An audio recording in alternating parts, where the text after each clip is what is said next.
So the ungodly soul tie starts happening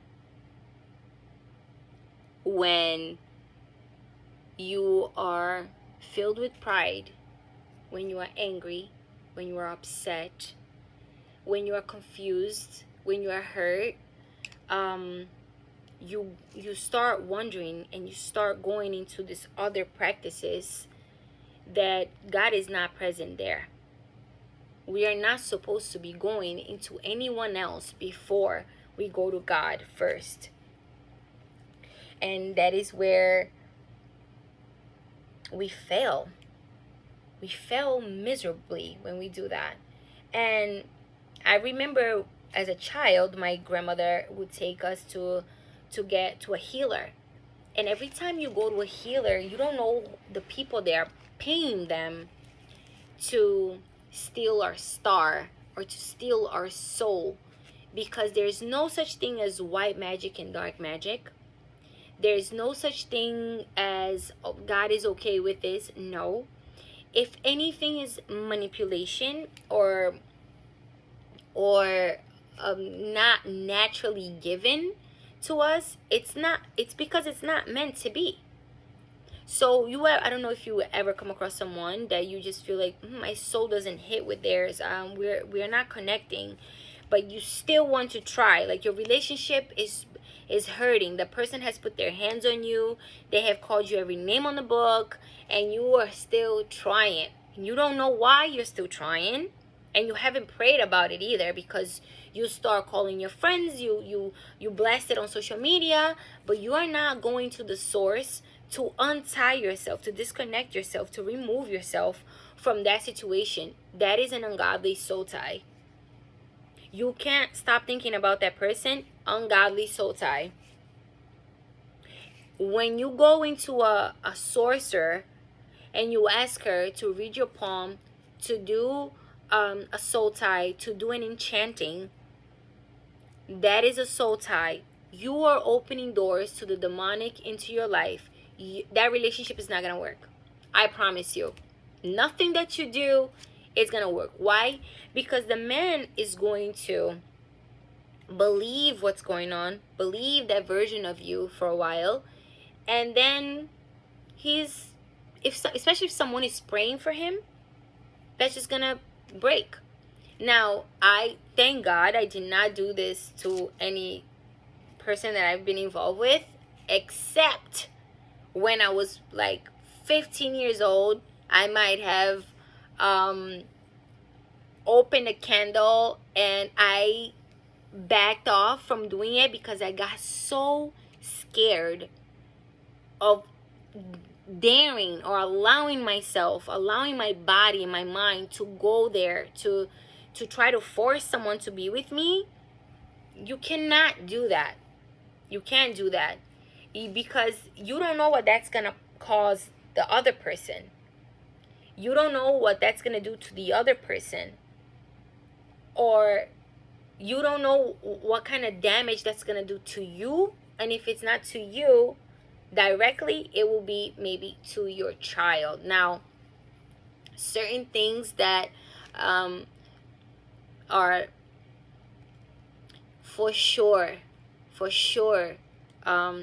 cause of a soul tie is, after you sleep with someone, you feel enraged, you have this anger inside of you, or you feel like your body is so tired, or if you have an erotic dream where you see or you feel that person next to you lingering around. It does not mean that the person is a demon, okay? I don't want you guys walking around here thinking, oh, so is a demon, I'm having dreaming about you and you're a demon. That's not what I'm saying.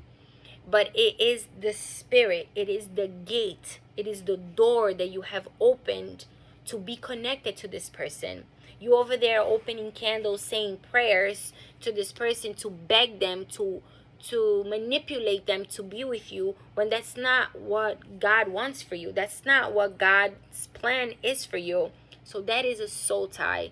I see a lot of books right now going on IG, how to be femme fatale and how to be a super strong female, disappear for 6 months and come back.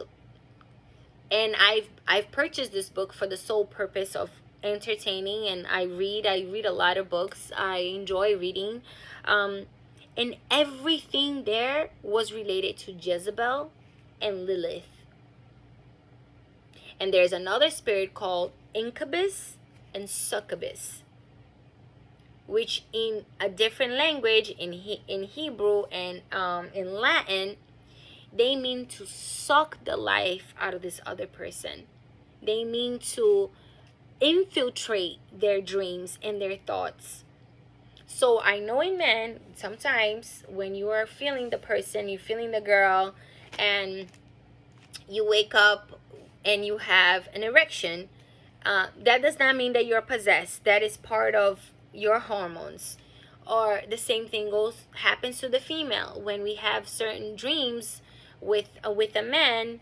But if it's uncontrollable, or if you are in a relationship right now with your husband and you're thinking about your ex constantly, you are thinking about what the other person is doing, or if you are on a date but you can't stop thinking about someone else, that is a tie. That is a bond. But bonds can also be positive, where you are with someone, or after you meet that person, you're like, I never looked at the situation from this point of view. I really want to get to know this person, because this person is going to bring me to God, or because this person is going to allow me to see things from a different perspective. Having people like that also, especially nowadays, where we are living in such a swipe right, swipe left generation. It's important to meet someone that you're like, this person is so real, this person is so raw, they want the best for me, they don't want me to be destroying my body and destroying my being. But definitely step back, respect the other person's point of view, respect the other person's path and wherever way they're going. If they don't see something the same way that you do, I know it sucks, because it's kind of like you want to help and to save, but sometimes you're lost yourself. So there's only so much you can do for someone that you love and care for. But having this constant thinking, this obsessive thinking, it's a definite sign of a negative soul tie. Stalking their social media, thinking about them when you have moved on, having dreams constantly, one after the other, months or years. A lot of people have soul tie spouses, where they are fully on with a new partner, but years into their marriage, but they are not affectionate to their partners. They can't